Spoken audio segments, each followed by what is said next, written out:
У Дзяржаўным камітэце судовых экспертыз Рэспублікі Беларусь па Брэсцкай обласці пастаянна ідзе аналіз неабходнасці новых відаў даследаванняў.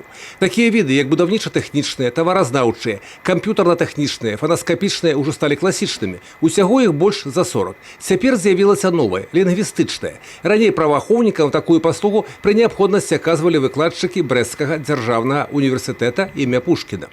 В последнее время мы заметили, что правоохранительные органы нуждаются в проведении так называемых лингвистических экспертиз. Значит, сегодня судебно-лингвистическая экспертиза может быть назначена в наше управление Государственного комитета судебных экспертиз Республики Беларусь по Брестской области по различным категориям дел. Например, по административным и уголовным делам о оскорблениях либо клевете, делах о защите чести, достоинства, деловой репутации, а также при рассмотрении дел, связанных с пресечением экстремизма.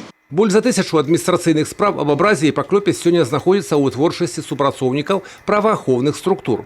Дапамагчы разабрацца з імі і вынесці канчатковы вердыкт павінна і новая экспертыза, тым больш, што займаюцца справай спецыялісты высокай кваліфікацыі, якія павінны вызначыць, дзе абраза, а дзе дапушчальны варыянт камунікацыі. Все специалисты для проведения данного вида исследований отбирались соответствующим образованием, высшее филологическое.